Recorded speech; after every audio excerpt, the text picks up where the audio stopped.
Ford Model T Armoured Scout Car of 1914. The Model T proved to be an outstanding scout and light armoured car, remaining in action long after other large and more powerful armoured cars had broken down. There were two types of car built. The most numerous type used the basic Model T and was employed as a scout car. This was deployed mainly in the Middle East, in countries such as Egypt and Palestine. The other type of car was a fully armoured version of the Model T, and was used mostly in Russia and in the Caucasus. The scout car had a crew of 2 or 3 in most of these. The machine gun was mounted in front of the car with the gunner sitting next to the driver. In some versions, a heavy machine gun was mounted on a flatbed at the rear of the car. These vehicles had no armour protection for the crew and no weather protection.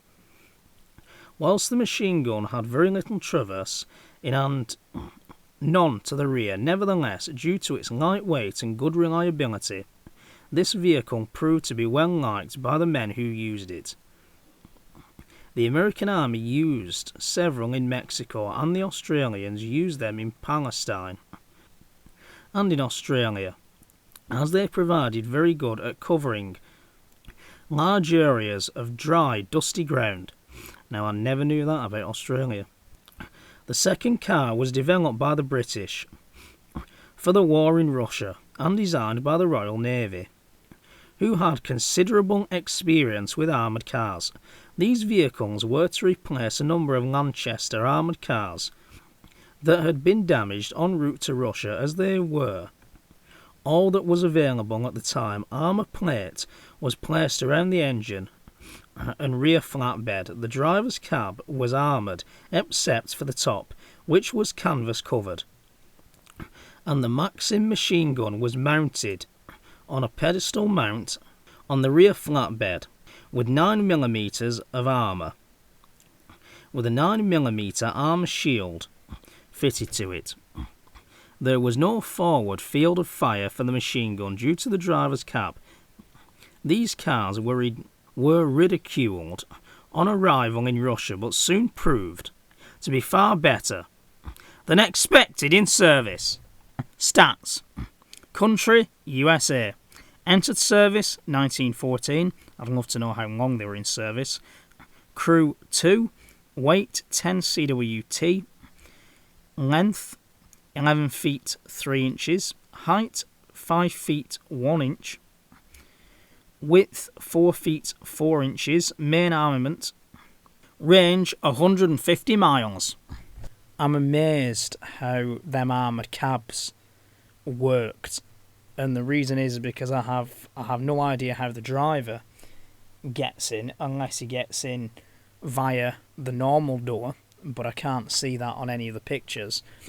Plus, I'm amazed how it's just a box. It doesn't even go, straight across to the other door. Quite fascinating, me, to be honest. So, we have a few books.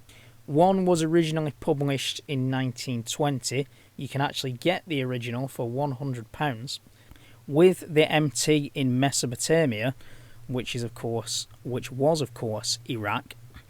And they loved the Ford vans out there because they were so durable and light. They could be manhandled and they could just glide over the soft sand, and they absolutely loved them. They had over 200 serving out there with the transport companies. It's a fascinating read. It has photos.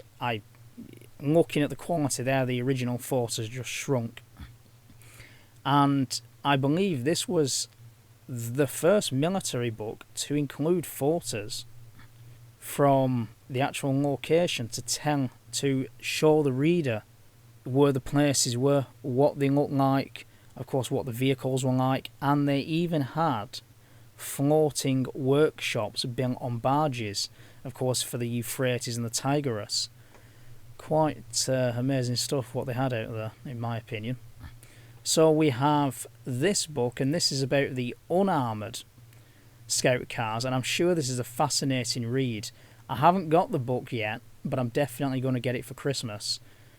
And I've seen pictures of these cars in classic military vehicles throughout the years, where all they've had is a chassis, the engine, a couple of seats and a machine gun.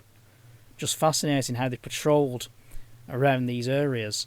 But in this book it says they weren't just used for scouting, they were used, of course, for reconnaissance and general survey work. So I wouldn't mind knowing the story about that, and possibly I'd bring it to you in the future. Well, unfortunately, as you can hear, I still have the cold, and unfortunately it's now reflected on the videos. I'm not too happy about that. You never know, maybe in the future I might bring you more videos on this fascinating subject, because it's definitely opened my eyes.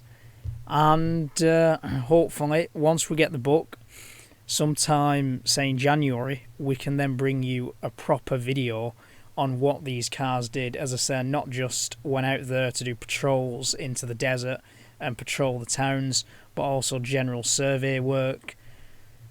And I imagine when they say general survey work, they mean road surveys, railway surveys. So yeah, I'd like to find out a lot more about that, because I know that in America they used to have the wooden roads that went through the deserts. So it's probably the same in these Middle Eastern countries. So we will have to see. And I'm looking forward to it. So have a good one. And one quick thing before I get comments and ridiculed about it. When I said I didn't know that about Australia, I clearly meant I didn't know that they had the cars out there. Not that I didn't know that it was dusty, because I have a good few friends who live out there.